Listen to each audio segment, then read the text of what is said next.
j'avais organisé, à l'époque c'était avec Dominique Voynet, une manifestation au moment de la première explosion nucléaire, la Three Mile Island, pour ceux qui se souviennent, aux États-Unis. Donc on doit être à la fin des années 70, j'ai un petit trou de datation, mais...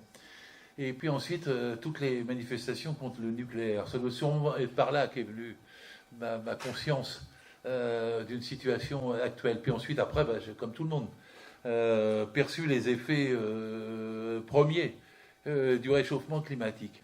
Et la question que j'ai pas cessé de me poser, c'est que pour prendre le minimum de mesures, je viens de parler du fret par exemple, il y en a quelques centaines, pour faire le minimum de mesures, il faut avoir une force sociale convaincue qu'il faut le faire.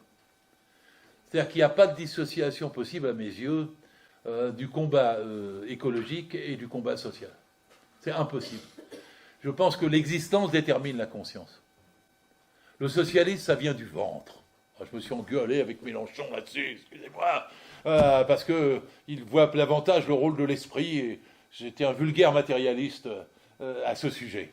Mais c'est vrai, l'existence vient... Les gens ont besoin d'avoir satisfaction des moyens pour vivre, penser et agir. On agit moins, on pense moins, si on n'a pas les moyens, pas le temps, et on est écrasé par l'événement. Et donc on peut avoir la conscience absolument du désastre planétaire qui nous menace, mais si on n'a pas la force sociale pour pouvoir peser sur les leviers de commande, qui permettent sinon d'éviter, du moins d'influer et de freiner cela, on n'est rien. On parle. Il y a des milliers d'études, ça c'est clair, et qui sont probablement très véridiques. Si on n'a pas la force sociale, si on ne mobilise pas, si on n'arrive pas à mettre en route le salariat, pour moi le salariat, il est plus fort aujourd'hui, je n'ai pas cessé de le dire dans la soirée, que jamais. Parce que c'est paradoxal qu'il s'attaque à nos droits sociaux au moment où on est 30 millions, et alors qu'on a mis un siècle. Alors on va me dire, oui, mais il est très divers. Pas tant que ça. Pas tant que ça. Le salariat a un certain degré d'homogénéité, parfois plus élevé qu'avant. Et avant, on parlait d'école bleue ou d'école blanc. Maintenant, vous avez des cols bleus qui sont mieux payés que des cols blancs, et des cols blancs qui sont plus maltraités que des cols bleus. Cette différenciation-là est archaïque. En fait, aujourd'hui, vous avez un salariat qui est à combien ? 2100 € net, le salaire médian. 50% en dessous. 50% en dessous. C'est très homogène, cette situation-là. Alors, on ne vit pas de la même façon à 900 €, 1800 € et 2100. C'est pas ça que je suis en train de dire. Mais en fait, on est soumis aux mêmes pressions, on est soumis à la même précarité, on est soumis aux mêmes exigences de taf, on est même soumis à des cadences accrues, à une productivité accrue. Le salariat, finalement, a beaucoup plus de points communs aujourd'hui que hier. L'attaque contre la sécurité sociale, c'est une attaque contre la petite vendeuse du boulanger, ou bien pour le chauffeur-livreur, ou bien pour la manutentionnaire, l'infirmière, la caissière. Finalement, tous ces métiers ont la même chose, le bulletin de paye. Le bulletin de paye avec le net, le brut. Et le net, il vous permet de vivre et d'avoir du temps, de pouvoir voyager, de pouvoir lire, de pouvoir vous informer. Et donc là, à ce moment-là, vous pouvez être un combattant sur la question du climat. Et le brut, c'est celui qui va vous assurer de pouvoir être guéri contre la maladie, de pouvoir éviter... Cette interpénétration du social et des questions écologiques me semble essentielle. Tu m'as demandé comment je le vivais, je le vis. J'ai l'impression que chaque fois que je me bats pour la hausse des salaires nets et bruts, je fais quelque chose pour la planète.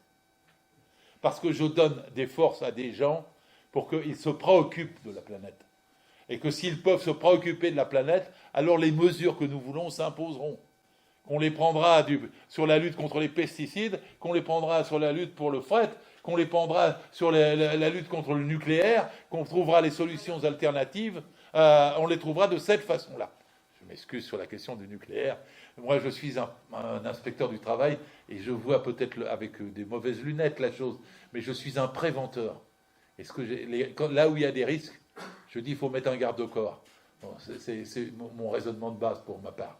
Mais ce que je suis en train de dire, c'est que l'ensemble des questions qui se trouvent posées par la tienne trouvent leur réponse dans la mobilisation du salariat pour défendre ses droits, sa protection sociale, se mobiliser et augmenter sa responsabilité démocratique. Moi, je veux faire revenir des délégués du personnel partout. Parce qu'il n'y a plus 425 000 délégués du personnel, comme avant El Khomri, il n'y en a plus que 200 000. Hollande en a fait disparaître la moitié. Je veux des délégués du personnel dans les entreprises, parce que c'est ça qui permet de contrôler les produits bidons qui sont à risque et qui sont cachés. Ce n'est pas seulement la visite de l'inspecteur du travail, ni dans les 1200 centres Seveso qui est protecteur, c'est les salariés dans les centres Seveso, avec des CHSCT, parce que c'est eux qui vont pouvoir protéger contre toutes les pollutions chimiques et cancérigènes qui peuvent avoir lieu. Et donc, c'est cette question sociale, le pouvoir des salariés dans l'entreprise, qui va rapporter davantage de sécurité et qui va limiter les folies productivistes du haut et du grand patronat. Je vois la chose comme ça.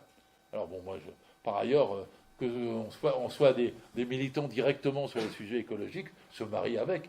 Je dis ça au cas où il y aurait un soupçon de différenciation. Vous parlez à un inspecteur du travail qui est un préventeur et qui est absolument convaincu de ça. C'est-à-dire que l'argent qui est investi pour protéger la sécurité dans le chantier, c'est pas de l'argent dépensé, c'est de l'argent économisé.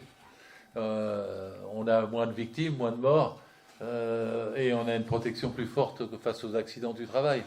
Ça me met tout de suite sur un sujet que je n'ai pas abordé ce soir. La France est devenue la championne en Europe des accidents mortels du travail. 903 il y a 2 ans. Il y a 4500 handicapés du travail. Par an. Il y a 650 000 arrêts de travail. Et la Cour des comptes, 7 décembre 2022, affirme que seulement un accident du travail sur 2 est déclaré. Un accident du travail. La Cour des comptes, hein. Je ne vais pas chercher, j'ai les gauchistes. Hein. Un accident du travail sur 2 est déclaré et il y en a 650 000. Sur le fond, il y a une caisse accident du travail. Elle est excédentaire. Dans les projets de modification de la sécurité sociale qu'ils veulent faire, ils veulent la supprimer. C'est un peu comme le chômage. Hein. Les caisses de chômage sont excédentaires. Il y a seulement 44% des chômeurs qui sont indemnisés. Ils ne font pas... Ils veulent prendre de l'argent dedans. C'est pas parce que ça ne marche pas. C'est parce qu'ils veulent prendre de l'argent dedans. C'est pareil pour les accidents du travail. Et après, pour tout ce qui est la médecine du travail, dont je n'ai pas parlé ce soir, mais qui est dans le sujet, on est probablement, mes chiffres sont peut-être un peu vieillots comme moi, mais on doit être à 60% du nombre de médecins du travail qui existait il y a 25 ans. C'est en complète, hein, médecins du travail, pardon. Il y en a encore. J'entends, mais il y en a encore. Mais je parle bien de médecins du travail. Parce qu'ils ont cessé aussi de former des médecins du travail. Donc je considérais, comme beaucoup, à juste titre, que c'était une discipline, c'était une spécialité. Un médecin du travail, c'est pas seulement quelqu'un qui vous met le stéthoscope sur le poumon, c'est quelqu'un qui doit connaître le lieu de travail, qui doit savoir les chaleurs, les lumières, les risques, la machine, etc., de façon à les conséquences sur le corps humain de la tâche qui est exercée. Donc c'est pour ça que c'était une médecine spécialisée, et ce fut une très belle médecine du travail, certes vilipendée, mais très belle médecine du travail. Il aurait fallu la développer, parce que c'est ça qui fait des économies, il ne faut pas la supprimer. Et là, il la remplace par les services de santé au travail, SST, qui sont donc généralement des infirmiers. Je n'ai rien contre les personnels infirmiers qui font ce travail, ils n'ont d'ailleurs pas le choix, mais c'est plus la même formation et le même niveau que ce qu'était la médecine du travail auparavant. Et donc, au lieu de chercher des économies dans la médecine du travail, de les supprimer progressivement, de les remplacer par des moins qualifiés et de ne pas prendre en charge ce qu'est la spécialité, évidemment, ça augmente les accidents du travail. Depuis que les CHSCT ont été supprimés, alors on me dira, pour les mauvaises langues, ils n'ont pas été supprimés, ils existent encore dans le cadre des comités d'entreprise. Oui, mais ils n'ont plus la même fonction, ils n'ont plus de personnalité juridique, ils n'ont plus de protection, il n'y a plus d'élus spécifiques, il n'y a plus d'ordre de délégation spécifique. Et quand ça arrive dans le comité d'entreprise, c'est en dernier point de l'ordre du jour, quand il est l'heure d'aller chercher les enfants à l'école. C'est-à-dire qu'en vérité, c'est la mort des CHSCT. Mais les CHSCT, qui n'étaient pas nombreux, ils étaient 44 000 pour 1 200 000 entreprises. Ils ont trouvé que c'était encore trop. Moi, j'avais fait un rapport pour le Conseil économique et social en 2001 qui proposait de les mettre dans les entreprises de plus de 20 et de les généraliser. Ben, les comités, depuis que les CHSCT sont disparus, le nombre d'accidents du travail a réaugmenté. C'est mécanique. Je vais prendre un autre exemple. La mortalité du travail aux enfants. Savez-vous qu'elle est en train de décoller depuis les lois El Khomri? En fait, la loi Sapin. Parce qu'ils ont supprimé les obligations qu'avaient les inspecteurs, qui n'étaient pas toujours respectées parce que les effectifs n'étaient pas suffisants, puisque l'inspection du travail, c'est 1600 inspecteurs, il manque 350 postes pour 20 millions de salariés. Et ils ont supprimé les obligations qu'il y avait pour le travail des enfants. Et c'est très récent, finalement, le retour du travail des enfants en France. C'est Villepin, 2005, qui permet l'apprentissage à 14 ans. Et à 15 ans, de travailler de nuit et le dimanche. De nuit et le dimanche. 14 ans et 15 ans. Et supprimer les mesures spécifiques de contrôle qu'il y avait pour les enfants. Vous ne montez pas sur une échelle. On a vu des patrons qui me disent oh, un gamin, il peut monter sur une échelle, il faut quand même. Eh bien, la mentalité d'un jeune de 14 ans, d'un jeune de 15 ans, d'un jeune de 16 ans, d'un jeune de 17 ans pour monter sur une échelle n'est pas la même. À 14 ans, les risques sont plus grands. À 15 ans, ils sont plus... Voilà. Parce qu'il n'y a pas le même rapport. Il n'y a pas la même... Avec le risque, avec tout, avec le travail. Eh bien, le nombre de morts, d'enfants morts au travail a réaugmenté dans les 8 dernières années. 8 dernières années. Donc tout ça, le lien est total. Parce que on voit le lien économique, social, on voit le lien dans la vie, et on voit le lien dans les conditions de travail, et tout ce que ça signifie autour. J'ai répondu un peu long à votre question sur les cotisations préventives. Mais la prévention, quand j'étais dans un CHSCT, quand j'étais dans un CHSCT, c'était la réunion que je préférais. Il y avait le préventeur de la CNAM, il y avait le médecin du travail. Quand c'était un chantier, il y avait le représentant de l'OPBTP qui était qualifié, et il y avait les salariés, et il y avait le patron. Et ça s'avérait que c'était la seule instance où il y avait des éléments extérieurs à l'entreprise qui intervenaient dans le dialogue avec le patron. Parce que dans le CO, ce n'est pas le cas, ou dans les DP, ça ne va pas être le cas de la même façon. Et quand c'était comme ça, les bouches s'ouvraient. Les gens parlaient. J'ai vu des CHSCT qui diraient des journées entières, et ce n'étaient pas des petites questions. Elles avaient toute une conséquence. Elles avaient toute une conséquence sur l'accident du travail qui avait eu lieu là, le risque qu'il y avait là, la femme de ménage qui se penchait pour nettoyer les carreaux. Tout intervenait. Et donc, là où on rend le salarié, par le biais du CHSCT, avec ses personnalités extérieures qui interviennent dans l'entreprise, on modifie le rapport dans l'entreprise et on remodifie tout ce qui a été perdu, cassé, toutes ces 10, 20 dernières années en protection sociale, en protection de l'environnement, en protection de la santé. Enfin, il faudrait traiter, il y aura sûrement des conflits, mais moi je suis pour le principe absolument. Mais il faudrait traiter ça avec un système d'économie mixte, c'est-à-dire avec un système de régulation. C'est pas normal qu'il y ait des déserts médicaux. Il faut imposer qu'un médecin qui s'établit, il passe d'abord, c'est le cas d'un fonctionnaire, je suis d'abord allé dans ceci au premier poste, puis dans un deuxième poste, bon, on fait un poste, 2 postes, 3 postes, et on couvre l'ensemble du territoire. Et on encadre, et on ne permet pas les dépassements d'honoraires à des niveaux comme ceux qui existent. Mais c'est leur volonté. Leur volonté est de faire basculer les difficultés de ce qu'il y a en médecine dans les hôpitaux publics et de faire passer ce qui est plutôt lucratif dans les hôpitaux privés. Et ils font pas un passage, une séparation tout à fait complète. Ça fait partie du même processus de ce point de vue. Hein.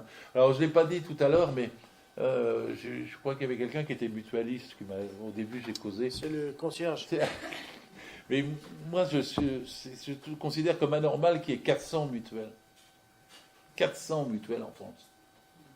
Alors, tout ça pour faire des publicités à 7h-5 sur France Inter, sur la meilleure mutuelle, machin, ou à avoir des panneaux dans la gare de l'Est. Non, c'est moi la meilleure. Le coût de gestion des 400 mutuelles, la moyenne des frais de gestion, d'après ce qu'on sait, c'est 25%. Les frais de gestion de la grande sécurité sociale, c'est autour de 5 à 6%. C'est une différence absolument considérable. Mais pourquoi ? Parce que le système de 400 mutuelles est absurde. Évidemment, il pousse à des... Alors on dit qu'ils ne peuvent pas avoir des buts lucratifs, mais les buts lucratifs, ils sont cachés. Parce que les salaires des gens dans les conseils d'administration et tout ça sont tout à fait absolument surréalistes eux aussi. Et donc moi je suis pour une seule grande sécurité sociale, pour une seule grande cotisation. Alors une fois j'avais eu le culot d'aller dire ça, merci, j'avais eu le culot d'aller dire ça à Niort, vous savez, où c'est la majorité des salariés de la ville sont des mutualistes, parce que c'est les sièges. Et j'avais dit, mais je ne vais pas supprimer votre boulot en disant ça. Il y a des écoles de la sécurité sociale, vous serez tous recasés. Moi, j'avais vu le film de Gilles Perret sur la sociale, où il y avait le reportage sur l'école à Annecy de la sécurité sociale. Je disais, il y aura des écoles pour vous, vous serez vite reconvertis, vous serez recasés, et vous ne perdrez pas ni en salaire, ni en conditions de travail. C'est pas le problème des salariés des mutualités qui est ça. C'est le problème de l'organisation. À une plus grande échelle, une plus grande mutuelle est évidemment plus efficace que 400 mutuelles qui ont chacune des administrations concurrentes et qui font leur publicité pour prendre la clientèle de l'autre.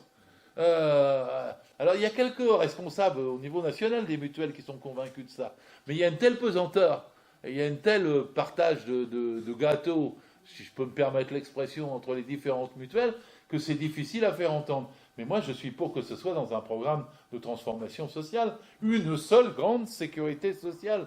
Et je vais vous ajouter, avec un retour à des élections démocratiques aux caisses. C'est-à-dire qu'il y a 4-5 caisses qui existent, mais il faut élire à toutes les caisses, en assurer une voix. Moi, je me rappelle, c'est 1983, la dernière élection à la sécurité sociale. J'étais juste jeune inspecteur du travail, et j'ai présidé on m'a demandé pour présider le bureau de vote. Mais il y avait un taux de participation très élevé pour une élection qui n'était pas une élection politique, centrale, etc. Parce que les gens étaient attachés à leur sécurité sociale. Et vous pouvez faire reconsidérer toute une série de débats sur la santé, sur les hôpitaux, avec des élections. Parce que là, vous pouvez avoir un débat. Ce n'est pas l'ONDAM qui est fixé par Bercy. C'est quelque chose qui doit être le produit de discussions et de débats sur les priorités en matière de santé. Et c'est un vrai débat. Et des élections seraient des vraies élections si on les restaurait tous les 5 ans. Moi, je vous propose un jour férié tous les 5 ans. C'est dans le programme ou pas, le 100% sécu? Non. J'aimerais que ça y soit, mais j'ajouterais en même temps que les prud'hommes. Parce que je suis pour une élection de protection sociale. Et en plus, ce n'est pas irraisonné si on veut faire une 6e République. Parce que pour avoir des institutions, il faut qu'elles s'appuient sur des budgets. C'est vrai. Vous avez l'institution pour le budget de l'État, vous avez l'Assemblée nationale. Mais il doit y avoir une institution et une chambre sociale. Ce n'est pas le Sénat pour moi. Là, je suis en plein utopie. Ce n'est pas le Conseil économique et social et écologique. Ce serait une chambre sociale qui correspondrait au budget de la sécurité sociale pour lequel il y aurait des élections après des débats, et ceci tous les 5 ans, une véritable élection avec des choix et des priorités. C'est une autre société qu'on peut dessiner comme ça, avec du réalisme, puisque ça s'appuie quand même sur 850 milliards. C'est pas rien. Et moi, je pense qu'on a eu un sursaut et qu'on est en sursis. On a eu un sursaut grâce au salariat. Moi, je pense que la victoire relative, bien sûr, du NFP est le fruit différé des grandes grèves sur les retraites. Il y a eu 34 millions de manifestants, finalement, en 14 manifestations, et que ça a exprimé 95% de l'opinion des actifs. On n'a pas gagné, ils ont triché, quoi. Voilà. Ils ont empêché qu'on vote. Mais ça se paye, ces choses-là. Ça se paye dans les consciences. Et quelque part, c'est tous ceux qui avaient baissé les bras et tout ça, qui ont été surpris du sursaut. Il faut le chercher dans l'activité sociale. Moi, j'avais mes interprétations dans le passé. Je disais que mai 81 était un effet différé de mai 68. Que juin 97 était un effet différé de novembre-décembre 95. Et je mets toujours en relation la puissance du mouvement social et sa traduction électorale. Pas à l'envers, mais dans ce sens-là. Dans ce sens-là. Et le fait que maintenant, après une avancée... Oui, mais quand il perd. Ah oui, mais quand il perd, c'est que l'activité sociale n'était pas suffisante, comme dit l'autre. Mais c'est l'activité sociale qui produit le résultat électoral. Je ne pense pas qu'il y ait des insurrections civiques. Je pense que ça vient d'une force sociale qui modifie les consciences, c'est mon vieille expérience de 68 arts, si vous pouvez m'en excuser, qui modifie les consciences et qui donne des rapports, ensuite différents. Alors après, on est en sursis, parce que tout le monde sait qu'institutionnellement, tout est instable aujourd'hui. Et le paradoxe, c'est qu'on est dans une sorte de faux plat. Hein, c'est-à-dire que, et pour les gens qui parfois se disent, mais pourquoi ça ne bouge pas plus? Je pense on le verra. Évidemment, c'est une estimation, c'est une analyse, ça n'est pas... Mais aujourd'hui, dans les consciences de dizaines de millions de Français, il y a une situation de déséquilibre complet. Même si tout le monde n'est pas dans la rue, les entreprises ne sont pas occupées, les machins, mais c'est en déséquilibre complet. Que la façon dont ça se présente, avec la façon dont il a choisi le gouvernement, la façon dont la pression du RN s'exerce, et la façon dont nous avons marqué des points le 7 juillet dernier, tout ça va se dénouer. C'est un faux plat. Un faux plat. Il y a quelque chose qui, à un moment donné, va institutionnellement, socialement, politiquement se dénouer. Et c'est pour ça qu'il faut faire des réunions du Front populaire sur les questions les plus urgentes, qu'il faut, si c'est une réunion à Épinal avec Lucie Castet, il faut entretenir pour l'instant ça. Et j'ajouterais ce qui a été dit par quelqu'un tout à l'heure, le Front populaire, ça ne doit pas être que les 4 partis, quoi. Hein, c'est pas la direction des 4 appareils, c'est toi qui l'as dit. Parce que ce qu'il y a de bien dans le Front populaire, le mieux, c'est ce qu'on ne voit pas. C'est-à-dire, c'est des réunions à la base. C'est des réunions où les gens apprennent à travailler ensemble. C'est des réunions où il y a de la vie politique, sociale. Ça doit être encore mon travers de 68 arts qui me fait dire ça. Hein. Mais quand il y a un mouvement, les consciences se transforment, ça se contamine. Et c'est ça qui crée le rapport de force sociale gagnant. Et c'est ça qu'il faut encourager. Vous êtes tous, je suppose, partisans de ça, si vous êtes ici à cette réunion d'attaque et pour m'écouter. Mais il y a plein d'autres réunions qu'il y a. Moi, cet été, j'étais à Perpignan, j'ai vu une réunion qui m'a épaté. C'était assez nombreux quand même. Il y avait la totalité des organisations de gauche, la totalité des organisations syndicales, la totalité des assos, de tout, antiracistes, féministes, écologistes, tout le monde était là. Et ils ont décidé de faire un comité de Front populaire. Alors, on était le 20 juillet, je ne me rappelle plus, quelque chose comme ça. Et en plein été, après, ils n'ont pas eu d'activité. Il y a la volonté, il y a la disponibilité, mais il faut prendre des initiatives. C'est pour ça que je parlais des 200 meetings de Lucie Castet et des choses comme ça. Il faut prendre des initiatives, il faut que, localement, les plus diligents, comme on dit, permettent de faire soit des grandes conférences, soit des grands meetings, soit des trucs comme ça, mais il ne faut pas laisser passer les 2 mois qui viennent sur le budget,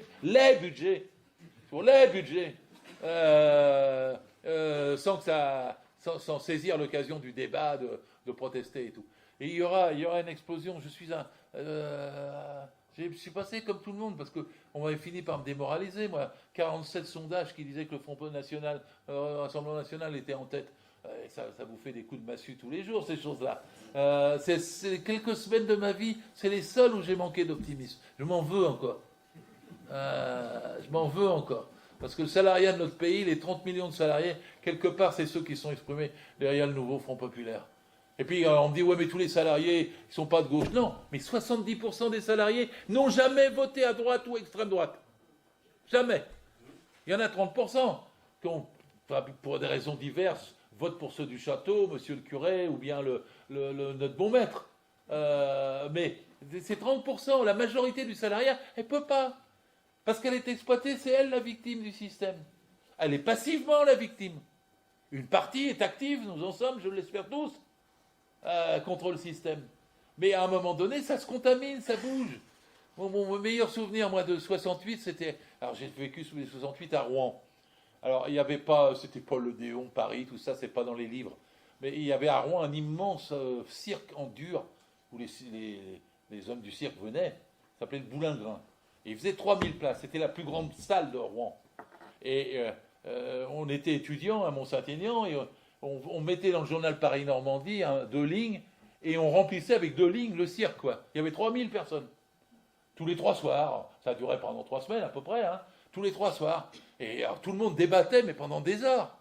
Et le moment où je me souviens plus, c'était une enseignante Alors on était au milieu du cirque, c'était pas facile parce que tout le monde était tout autour, la sono était pas fortiche, et une enseignante qui était venue qui avait dit, on était vers le 25 mai, franchement tout a changé dans ma vie. J'étais prof, j'en avais marre en fait, parce que les élèves, ils me posaient que de la télé. Il y avait que 2 chaînes. Ils causaient que de la télé. Les parents d'élèves, je voulais discuter avec eux, ils venaient pas. Et puis on s'engueulait sur tout. Puis, en fait, la vie était grise. Elle parlait comme ça, la dame. La vie était grise. Et elle leur a dit, mais maintenant, depuis 3 semaines, tout a changé. Les parents d'élèves, ils viennent sans que je leur demande rien. Ils me posent des questions, ils m'interrogent sur tout. Les élèves, ils sont pleins de vie. Ils lèvent le doigt, madame, madame, madame. Et puis, je ne m'engueule plus avec mon voisin de palier pour le paillasson. Et quand je me mets à l'arrêt de bus, bien qu'il n'y ait plus de bus, il y a quelqu'un qui trouve le moyen de me prendre en voiture. Les rapports avec tout le monde ont changé. 25 mai, c'était, 25 mai. Alors, elle décrit ça, vous imaginez, dans un cirque de 3000 personnes, avec une mauvaise sono, tout le monde. Et puis, ils ressentaient la même chose, quoi. C'était un moment de silence partagé, extraordinaire. Et quand elle a fini, elle dit, je voulais vous poser une question. Puis elle se tourne vers nous, qui étions à la tribune. Qu'est-ce que vous pouvez faire pour que ça dure?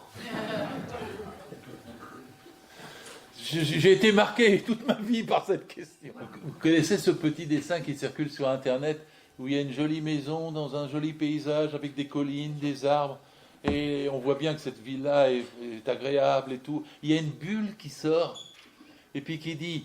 Vivement que le Rassemblement national soit au pouvoir, que ça nous débarrasse de toutes les horreurs qu'on voit sur CNews.